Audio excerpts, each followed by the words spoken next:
घर की औरत पार्ट 3। मीना का घर ठीक से ही चल रहा था। मतलब अब सास और बहू दोनों कमा रही थी, खुद की जिंदगी जी रही थी, मिलजुल कर रह रही थी। लेकिन कहते हैं ना, दुख के दिन नहीं टिके तो सुख के दिन कैसे। अरे मंगलू, कहाँ है? कितने दिनों से गांव नहीं आया माँ की खोज खबर लेने। तभी मीना आ जाती है। अरे दादी साहब, कैसे आना हुआ? बताया नहीं हम स्टेशन आ जाते। ये बोलते हुए मीना अपनी दादी सास के पैर छूने के लिए झुकती है कि दादी सास जोर की लात मारती है। बड़ी आई, कैसे आना हुआ? मेरे पति का मकान है ये। और तेरे बाप ने क्या दिया जो तू पूछ रही है, हैं? और ये क्या पहना है? न साड़ी न सर पर पल्लू, बात बात पर जबान खुलती है। दादी सास बोलना रोक ही नहीं रही थी। मीना को गुस्सा आने ही वाला होता है कि उसकी सास आ जाती है। क्या बात है मीना, कौन चिल्ला रहा है? मैं हूँ मंगलू की दुल्हन। बहुत चपर चपर कर रही है ये मीना बहू।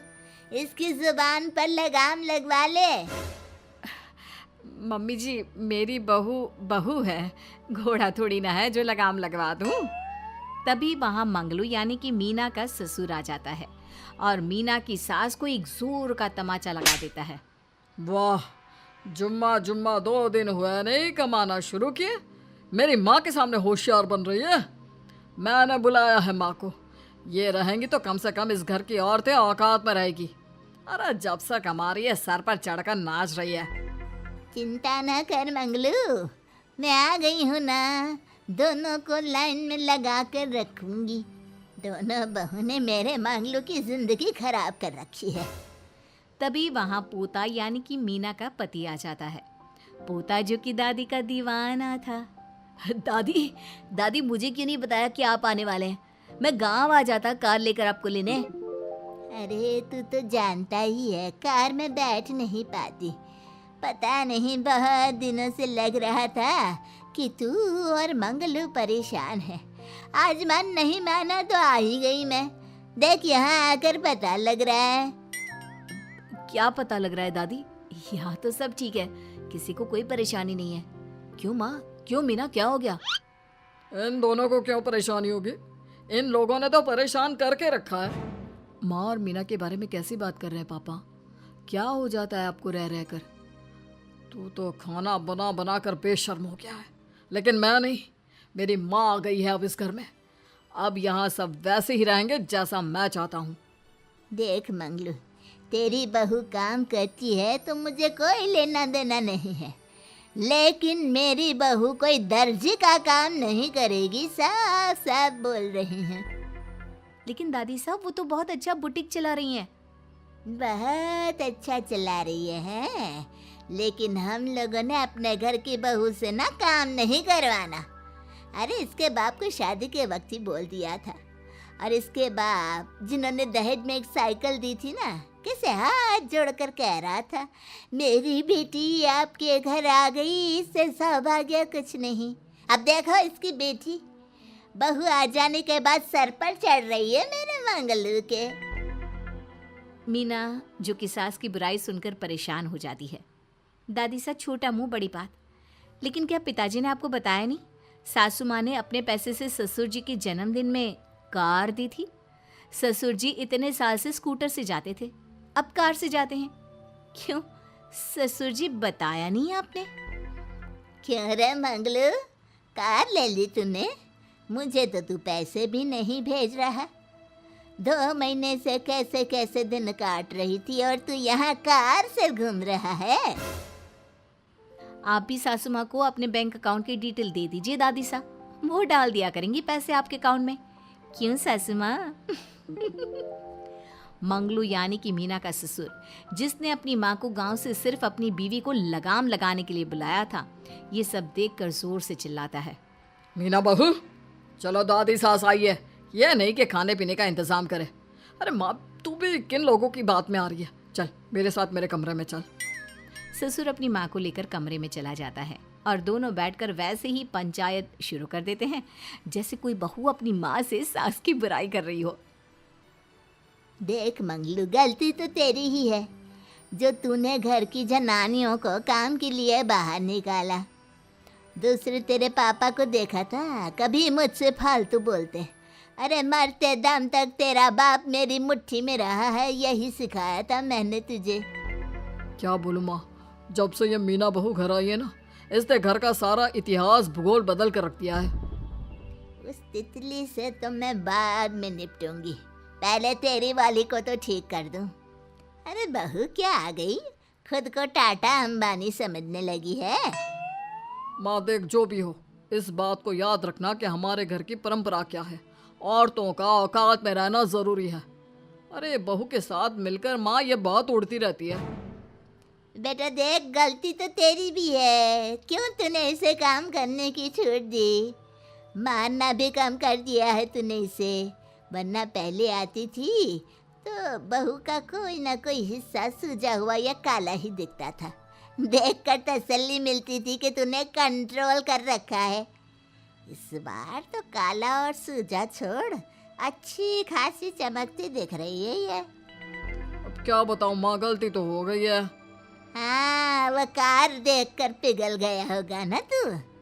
अरे बेटा, औरतों को मुट्ठी में रखा कर। शान की साइकिल ज्यादा अच्छी कुत्ता बनकर कार चलाने से, समझा। मीना का ससुर अपनी माँ की बात को सुन रहा था। बस माँ, जो गलती हो गई मिट्टी डाल उस पर। अब बस तू ना घर पहले जैसा करके जाना। ये सब ना बहू का किया धरा है, समझी। मतलब बहू को ठीक करना है तो बहू की बहू को लगाम लगाना होगा, ठीक है। दोनों माँ बेटा बातें करके सो जाते हैं। सोने के बाद अगली सुबह मंगलू की बीवी यानी कि मीना की सास, माँ जी उठिए, ये लीजिए गर्म पानी और ये दादुन। चलिए तो याद रहा तुझे, वरना मैंने तो सोचा था कि बहू के चक्कर में पागल ही हो गई होगी बिल्कुल। अरे बहू के चक्कर में पागल होने का क्या मतलब होता है माँ जी। उसने मुझे मेरे पैरों पर खड़ा होना सिखाया है। मैं तो कहती हूँ उसके जैसी मेरी बेटी होती ना तो शायद मैं बहुत पहले जीवन का मतलब समझ चुकी होती। तो दादी सास को समझ में आ जाता है कि सारा मामला मीना पर जाकर ही ठीक होगा। वो सोच लेती है कि अपनी बहू को छोड़कर पहले मीना को सही करना है। फिर अगले रोज, अरे मेरे पोते के पास तो मेरे पास बैठने का वक्त भी नहीं है, हैं? अरे कैसी बात करती है दादी, तेरे लिए तो मैं नौकरी भी छोड़ दूं। नौकरी नहीं, तू ना बीवी छोड़ दे, खुश हो जाऊंगी मैं। नीरज हैरान हो जाता है कि उसने तो मजाक किया था। दादी ये क्या बोल रही है? कैसी बात कर रही हो दादी, मीना ने तो सारा घर संभाला हुआ है। पहले तो घर गिरा जा रहा था ना। तेरी मीना के आने के पहले ना घर में चूल्हा जल रहा था, ना कोई रोटी खा रहा था, क्यों? नीरज को दादी बीवी के खिलाफ खूब कान भरती है। तू सही कह रही है दादी, औरत पैर की जूती और हाथ की मुट्ठी में ही ठीक लगती है। मीना ने ना सिर्फ घर का माहौल बिगाड़ा, माँ को भी पिताजी की इज्जत करनी छुड़वा दी। अब ठीक बोल रहे हो, घर को बिगाड़ने की मेन जिम्मेदार तो मीना ही है दादी। अभी उसे ठीक किए देता हूँ। तभी वहाँ पिता भी आ जाता है। देख बेटा, तो रोटी कम खाना मंजूर, लेकिन इन औरतों के आगे झुकना मंजूर नहीं। तेरी दादी ने घर की परंपरा बनाकर रखी, मजाल कि मेरा बाप मेरी माँ के सामने कुछ कह लेता। पर पापा, एक बात पूछनी थी। रहने बेटा, तू ना कंफ्यूज है जीवन में, तू ना कंट्रोल कर पाएगा अपनी जनानी को। मंगलू, मेरी तो टिकट ही करा दे गाँव की। तुम लोगों के घर तो मर्दों की कोई इज्जत ही ना है, और ये मेरे घर की परंपरा ना है, मैं चली। अरे ना ना दादी, मैं तो बस देख अब मैं कैसे कंट्रोल करता हूँ इसे कल। फिर अगले रोज मीना ऑफिस के लिए तैयार हो रही थी कि देख मीना, आज मेरे दफ्तर से कुछ लोग खाने के लिए आ रहे हैं, तो शाम के खाने में। लेकिन आज तो मेरी मीटिंग है, फिर घर आने में मुझे देर हो जाएगी। तो मैं क्या करूँ? बोला ना शाम को खाना बनाना है तो बनाना है, समझी। मीना को पति की बात अजीब लगती है, पर वो दादी सास के सामने कोई भी ड्रामा क्रिएट करना नहीं चाहती थी। ठीक है, मैं शाम को जल्दी आ जाऊंगी। अच्छा क्या खाना है प्लीज जल्दी से बता दीजिए। पर बेटा तू तो बहू सास को चुप रहने का इशारा करती है, लेकिन पोते को तो लड़ना था। वो मीना पर जोर से चिल्लाता है, मीना देख ज्यादा हीरोइन मत बन, आज ऑफिस जा रही है तो जा, लेकिन सुन तुरंत रिजाइन देकर घर आ जाना। ना मुझे तेरी कमाई चाहिए ना ही तेरी नसीहत। आज से घर में वही होगा जो मैं चाहूंगा, समझी? अरे कैसे लैंग्वेज बोल रहे हो, ये तुम्हारी बोली नहीं है, कौन सिखा रहा है तुम्हें? तभी दादी सास आ जाती है। क्या बोलना चाह रही है बहू? मैं मुन्ने के कान भर रही हूँ, हैं? हाँ, मुझे तो यही लग रहा है, वरना हम लोगों का घर अच्छे से चल रहा था, सभी मिलजुल कर एक दूसरे को इज्जत देकर रह रहे थे। लेकिन अब तभी मीना को उसका पति जोर से डांटता है। सास बेटी बहू की लड़ाई को बर्दाश्त नहीं कर पाती। देख नीरज, बहू को डांटना या फिर बहू के साथ गलत व्यवहार, ये सब मुझसे बर्दाश्त नहीं होगा। वाह रे वाह, सारी जिंदगी जो पति की डांट और मार खाती रही, अब बहू को थोड़ी सी डांट क्या पड़ी, गुस्सा आ गया। हाँ माँ, क्या हो गया? मैंने तो मीना को कहा कि देख नीरज, मेरी बहू को कुछ नहीं कहेगा तू। ये माँ ही होती है जो अपने बेटे को औरतों की इज्जत करना सिखाती है, लेकिन कोई औरत अपने बेटे से बहू को मारना या डांटना सिखाए तो ये शर्म की बात है। मैं नहीं चाहती कि तू औरतों की इज्जत ना करे, जबकि मैं खुद एक औरत हूँ। दादी सास बहू की बात सुनकर शर्म से सर नीचे कर लेती है।